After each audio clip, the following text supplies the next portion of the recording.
Welcome to my YouTube channel. I'm your host, Arnaud Demes, and today we'll review Prepare for Turbulence. Are we on the verge of the next financial crisis? The goal of the presentation is to assess what is the state of the market today with as much rationality as possible and to weigh the pros and the cons of a possible market correction coming late 2017 or early 2018. The presentation will take part in three parts. First, we'll review the historical position in the market with a fundamental analysis. Then we'll look back at the history and what happened when the market was in similar state. And third, try to assess the probability of a market correction by looking at the actual liquidity and growth in Europe, US, and China. Let's start with the fundamentals. There are few indicators that can assess the cheapness of the market. If we look at these indicators one by one, like price to sell, cap ratio, the Buffett indicator, market cap to GDP, we can see that this is the most overvalued market we have ever seen. The one I like the most is market cap to GDP, and the reason is because it's very logical. The market cap of all the stock in an economy should not be more than 70% of the GDP. And anytime you are over 100%, like in 2008, you start to be extended, and when you are over 135-36%, you may be playing with fire.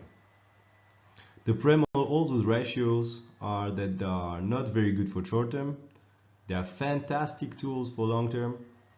They're basically saying that for the next 10 years, the SP 500 return would be 0 to slightly negative. The problem is that we don't know what and when. You only get a crash in the market when there is a bunch of forced liquidation. That is what the valuation and the margin debt are basically saying today. And I think that everyone should be cautious and start to build a more defensive portfolio by reducing exposure, hedging, or piling up cash.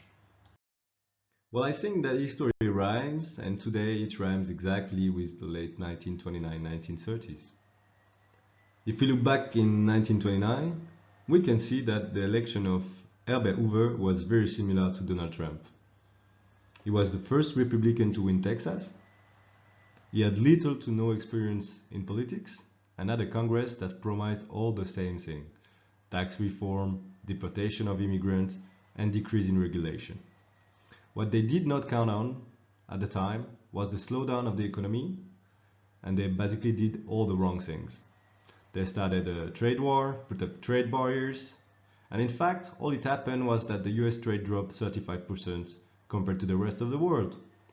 At the time, they were thinking the country would not fight back. Well, of course they did. In the end, market went up a lot in 1928, 1929. It went up 26% in summer 29, and people were saying at that time that we had reached a permanent plateau. And we are kind of hearing all the same thing again. I just feel that we are in a very similar level. Personal leverage, corporate leverage have never been higher.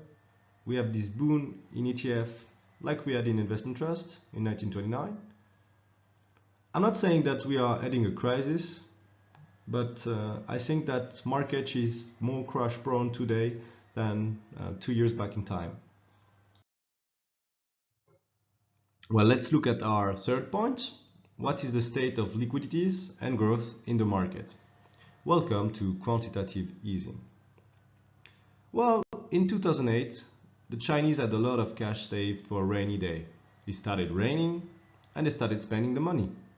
Now even China has debt, and debt is much, much higher.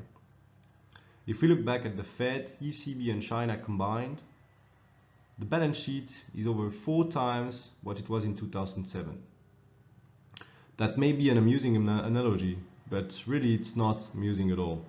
The 4 largest central banks together have about 13 trillion on the balance sheets, a large portion of which they believe needs to roll off now. Removing it without breaking something important will not be easy. Now let's assume that this is going too far, I'm too negative. What are the actual positives?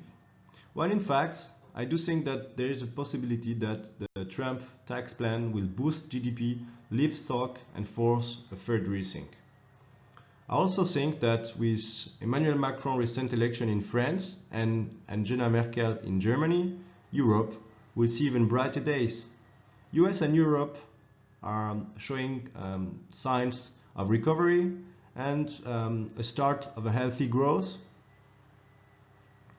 Overall, I think there is no clear sign of a possible recession, but I also do think that the market fundamentals and the history are showing multiple red flags, and I think that being cautious is very sensible right now.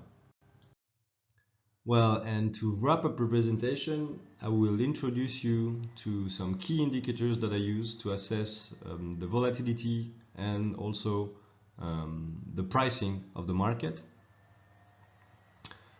For everything that is related to price, if market are undervalue or overvalue, you can have a look at Chile PE, which is also called cap ratio, price to sell, or market cap to GDP. And for short term, I would advise you to have a look at the volatility and also to use this one, which is called $OEXA200R. It's the chart you're seeing right now, and it's basically assessing the number of stocks of the SP 500 which are over 200 moving average. In cases where it's over 65, like right now, it means that it's all good, market is quite bullish. If you see it going under 65, like in September, you can put 50% of your portfolio in cash and be cautious and wait. And if it goes to 50, you get the hell out. Thank you everyone. I do hope that the video was appreciated. Please feel free to give me some feedbacks. If you'd like, you can send me an email at the address that is in the description. I wish you a great day and good luck on the markets.